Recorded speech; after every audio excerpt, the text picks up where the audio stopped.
Bonjour. La biodiversité est la variabilité des organismes vivants sur la planète, y compris les écosystèmes terrestres, marins, aquatiques et les complexes écologiques dont ils font partie. Cela comprend la diversité au sein des espèces et entre les espèces au milieu de ces écosystèmes. La diversité ne dépend pas du nombre d'individus présents, mais bel et bien des espèces représentées.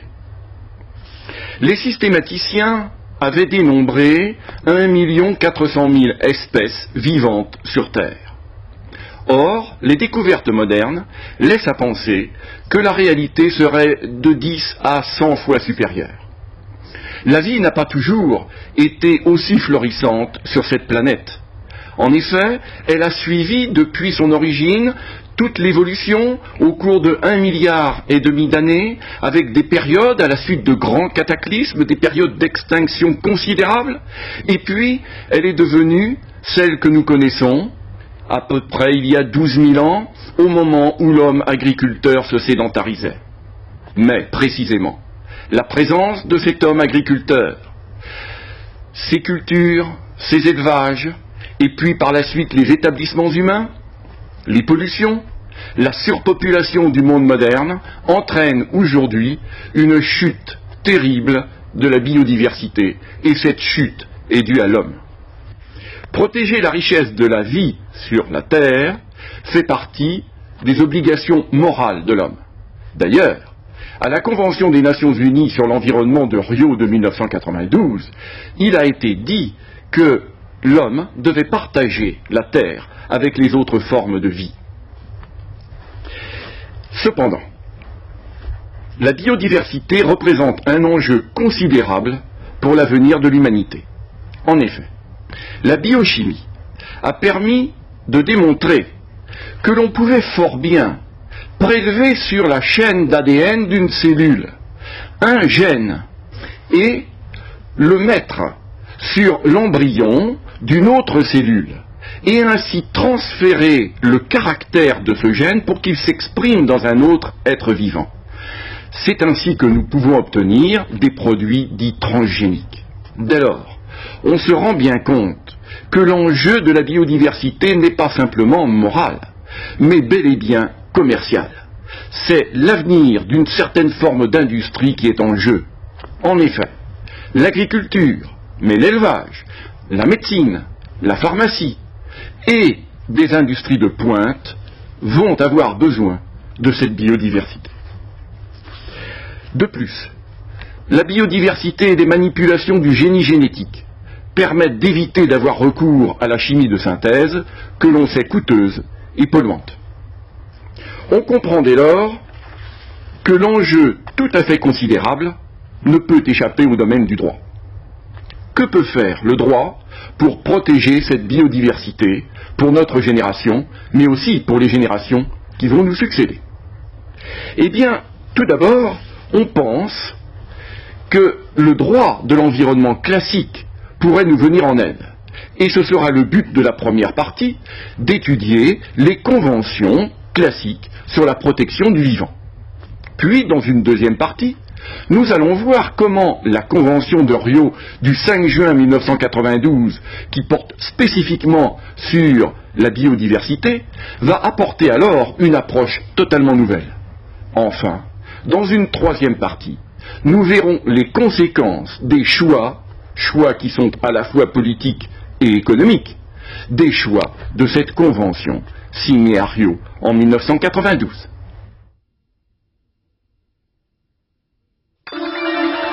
Dès 1972, la Convention sur la protection de l'environnement tenue à Stockholm avait, dans sa résolution 1943, dit cette phrase significative: les variétés primitives ont une valeur incalculable.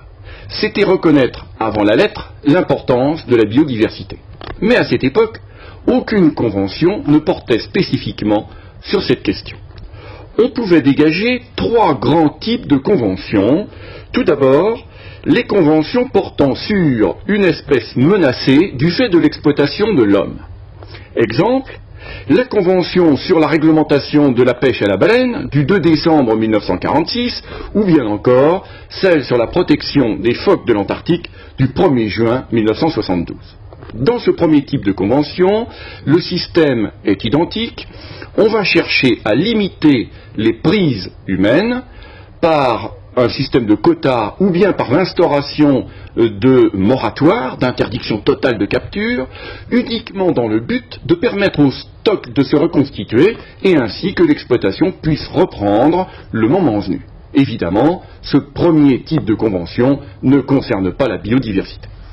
Deuxième type de convention, les conventions de conservation mondiale qui vont chercher à globaliser l'approche de la protection pour un certain type d'espace ou un certain type d'espèce. On va retrouver deux grandes catégories, d'une part la protection des milieux, d'autre part la protection des espèces. Protection des milieux tout d'abord, la Convention sur les zones humides du 2 février 1971.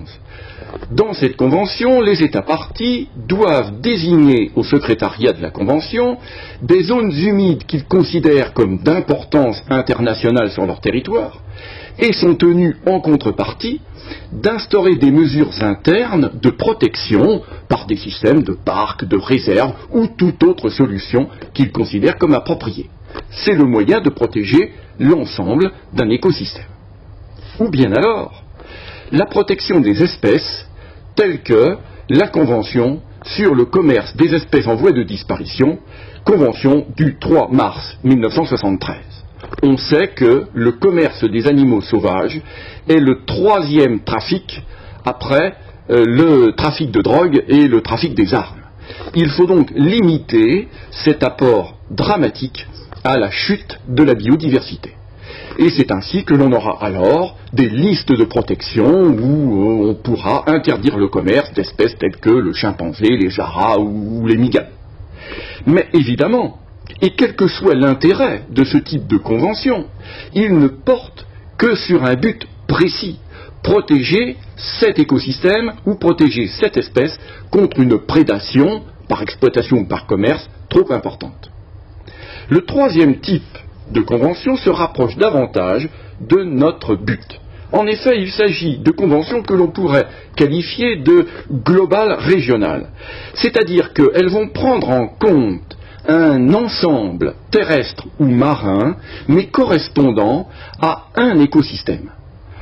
On retrouvera des conventions telles que celle portant sur la faune, la flore et les beautés de l'Amérique du 10 octobre 1940, ou bien encore sur la nature et les ressources naturelles en Afrique du 15 février 1968. Ces conventions vont globaliser la protection des écosystèmes, instaurer des parcs et réserves. On trouve dans cette même catégorie d'autres conventions plus élaborées qui sont dotées d'organes permanents tels qu'une commission par exemple. On peut citer la Convention sur la vie sauvage et le milieu naturel en Europe du 19 septembre 1979 ou bien la Convention sur la protection de la nature et des ressources naturelles en Asie en date du 9 juillet 1985.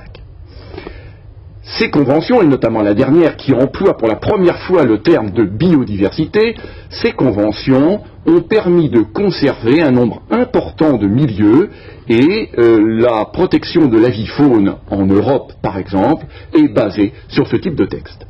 Évidemment, dans la mesure où la biodiversité n'était pas directement prévue, ceci posait problème pour la bioprospection.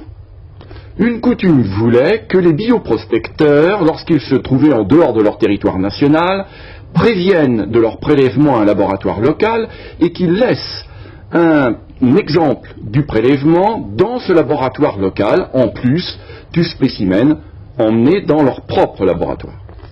Or, il faut bien reconnaître que si, dans certains cas, ce type de collaboration s'est bien passé, parfois, ceci s'est mal passé. et un certain nombre d'États critiquaient vivement ces prélèvements qui étaient faits sans contrepartie. C'est bien pourquoi le cadre conventionnel classique ne suffisait pas. Et le professeur Jean Untermeyer de l'Université de Lyon 3 va vous présenter maintenant la Convention sur la biodiversité.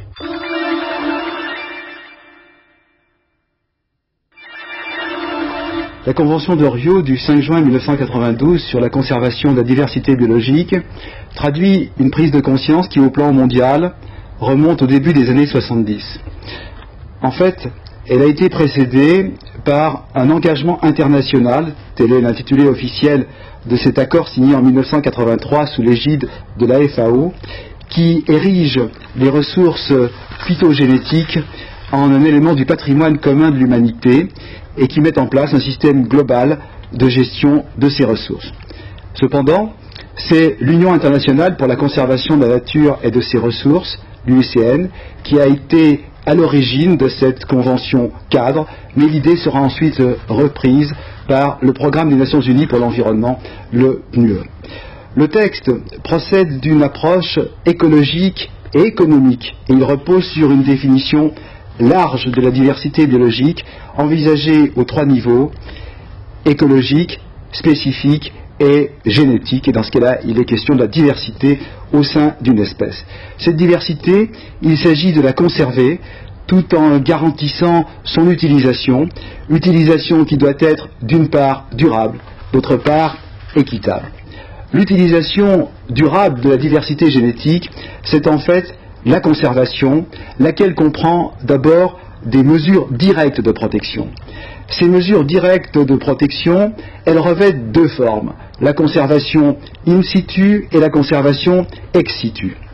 La conservation in situ, qui est essentielle et qui doit être privilégiée, c'est surtout la conservation des écosystèmes et des habitats naturels, mais c'est également le maintien et la reconstitution de populations viables d'espèces dans leur milieu naturel. Et les modalités de la protection envisagées à ce titre sont assez complètes. Elles vont du réseau de zones protégées à la remise en état des écosystèmes dégradés ou encore à la réglementation des organismes génétiquement modifiés. Quant à la conservation ex situ, elle revêt la forme, par exemple, de banques de gènes ou d'arboretums, et elle intervient surtout à titre de complément des mesures in situ. Ces mesures de conservation directe sont complétées par ce qu'on appelle la conservation intégrée, étant entendu qu'il s'agit de l'intégration des préoccupations ou des exigences de la diversité biologique dans les politiques et les législations nationales. La manifestation la plus achevée de l'intégration, c'est incontestablement la mise en place d'un véritable système de veille biologique qui repose d'abord sur des procédures d'inventaire, mais aussi sur l'étude d'impact, ainsi que sur des mécanismes d'échange d'informations et de renseignements. Ce faisant, nous abordons là les problèmes d'utilisation de ces ressources. Cette utilisation, elle doit être équitable, et la Convention tente d'atteindre cet objectif par l'organisation d'un réseau plutôt dense de relations et d'obligations réciproques entre les États. Et il fallait tenir compte du fait qu'un maximum de ressources biologiques se trouve dans les pays en voie de développement, notamment en zone tropicale, alors que ce sont les pays développés qui disposent et de la technologie et des moyens financiers. En un sens, le monde est plutôt mal fait du point de vue de la diversité et, à défaut de le refaire, bien, la Convention tente d'assurer l'accès aux ressources et aux technologies, notamment par des mécanismes de transfert, par aussi un système d'aide financière et par diverses formes de coopération. En ce qui concerne l'accès aux ressources biologiques et aux technologies, la Convention repose sur un compromis subtil comprenant plusieurs éléments. Le premier, c'est le principe de souveraineté des États, de sorte que la Convention tourne résolument le dos au concept de patrimoine commun de l'humanité qui a largement été rejeté par les pays en voie de développement. Ensuite, et conformément au principe de souveraineté, l'accès aux ressources génétiques est soumis au consentement préalable de l'État qui fournit les ressources génétiques, ce principe étant pondéré par celui d'un partage juste et équitable des résultats de la recherche et de la mise en valeur des ressources. D'une manière générale, l'accès aux ressources, la recherche et le partage s'effectuent selon des modalités convenues par accord mutuel entre les intéressés, les pays développés ayant obtenu par ailleurs la reconnaissance de la propriété industrielle. Quant au volet financier de la Convention, il repose d'une part sur le principe selon lequel les pays développés fournissent des ressources spécifiques de façon à permettre aux pays en développement de faire face à leurs obligations. Et par ailleurs, l'article 21 de la Convention prévoit une structure institutionnelle chargée de faire fonctionner ce système. En fait, d'ailleurs, la Convention n'a pas créé d'institution spécifique, mais on a utilisé le Fonds financier pour l'environnement mondial, créé en avril 1991, et qui est en réalité un guichet de la Banque mondiale, dont la vocation n'est d'ailleurs pas limitée à la conservation de la biodiversité. Telles sont, en dehors de ce qui a trait à la coopération, les principales dispositions de la Convention de Rio. Le succès impliquera évidemment que soient surmontées bien des difficultés. Il impliquera aussi beaucoup d'énergie et de volonté de la part des États et de la conférence des parties. Les États, ils ont déjà répondu, d'abord en signant, et puis ensuite en ratifiant, de sorte que la Convention est entrée en vigueur le 29 décembre 1993.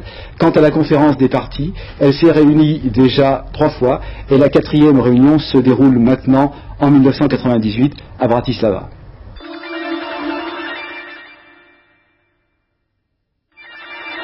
Parmi les choix de la Convention biodiversité, l'un me semble particulièrement notable, c'est celui qui concerne l'accès aux ressources génétiques, c'est-à-dire aux gènes qui composent les plantes et les animaux. Ces gènes sont aujourd'hui directement utilisés pour fabriquer soit un nouveau médicament, soit une nouvelle plante résistante, soit un produit dépolluant. Donc autant d'utilisations nouvelles de la biodiversité qui justifient l'élaboration de règles d'accès aux ressources génétiques. Jusqu'alors, ces ressources génétiques étaient considérées comme le patrimoine commun de l'humanité et pouvaient donc être collectées librement et circuler librement. Mais cette qualification était en contradiction croissante avec l'évolution du droit des brevets, puisque celui qui isole un gène et qui va en proposer une application industrielle nouvelle va pouvoir obtenir un monopole d'exploitation. D'où le souci des pays en développement, les plus riches en ressources génétiques, de voir ces ressources rattachées au régime de la souveraineté nationale. C'est à cette demande que la Convention biodiversité fait droit lorsqu'elle énonce que l'accès aux ressources génétiques est régi par la législation nationale. C'est donc un profond changement de perspective, fondamental à 2 égards. D'abord, quant aux conséquences immédiates, et ensuite, quant aux enjeux liés à sa mise en œuvre dans les années à venir. Quelles sont les conséquences d'ores et déjà induites par la souveraineté nationale ? D'une part, l'accès aux ressources génétiques n'est plus libre ni garanti. Il doit être autorisé et peut donc être refusé par l'État. D'autre part, l'autorisation donne lieu à un contrat qui fixe les conditions de collecte, mais aussi et surtout est l'occasion de négocier une contrepartie au bénéfice du pays fournisseur. Par exemple, telle entreprise qui va collecter en Indonésie s'engage à reverser 10% des bénéfices qui seront issus de l'éventuel médicament mis au point à partir des échantillons collectés. À plus court terme, elle promet de transmettre un savoir-faire aux scientifiques locaux. Ou d'autres clauses, plus originales, prévoient qu'une part des bénéfices sera affectée aux efforts de conservation locale ou bien aux autochtones qui auront donné une indication, par exemple, sur l'activité thérapeutique d'une plante. Il faut donc bien comprendre ce qui est attendu du nouveau système.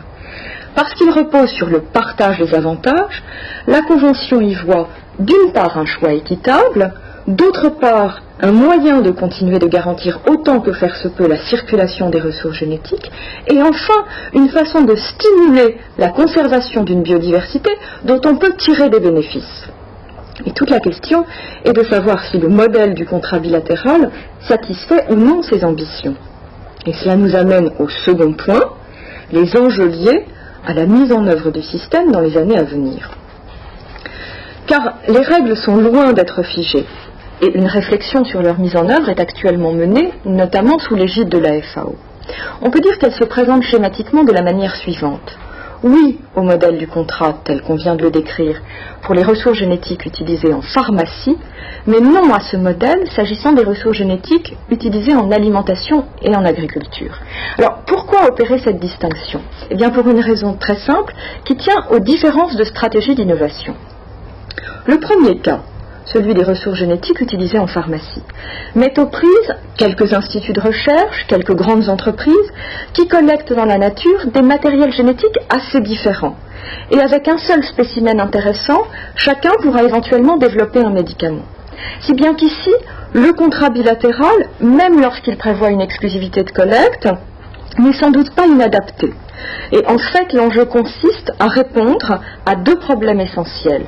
D'une part, celui du contrôle des collectes, contrôle des inventions éventuellement mises au point, et d'autre part, celui du partage des avantages, qui, je crois, ne doit pas être limité à des redevances aléatoires et à long terme, mais reposer avant tout sur une aide concrète aux populations, aux scientifiques locaux, par exemple en matière d'agriculture durable ou en matière de conservation.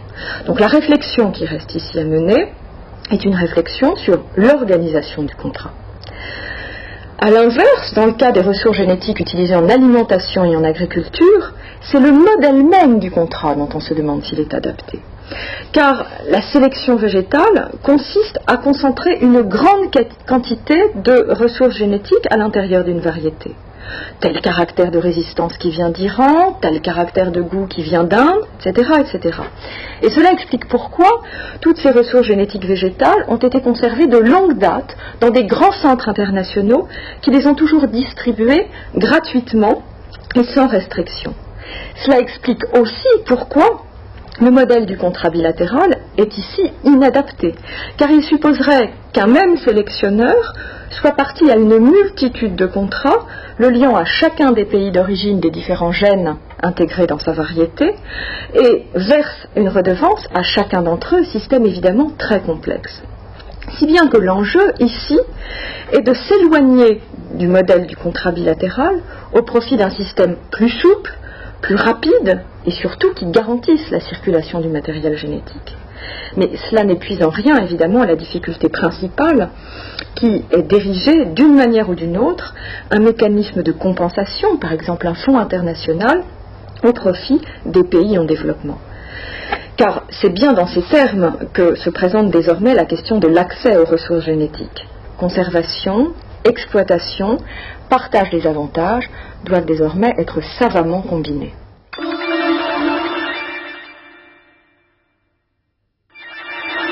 La Convention de Rio représente une étape importante dans la protection de la biodiversité, mais elle n'est pas exempte de critiques.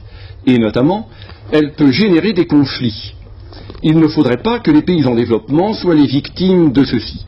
C'est pourquoi, à l'heure actuelle, des solutions sont recherchées pour que les bénéfices générés par les banques de gènes puissent être redistribués aux pays d'origine des ressources génétiques. Mais il y a pire. Les populations autochtones situées sur ces territoires sont souvent porteuses de connaissances traditionnelles, de savoir-faire, notamment en matière de médecine et de pharmacie. Les pays territoriaux sont fort intéressés par la vente de ces connaissances.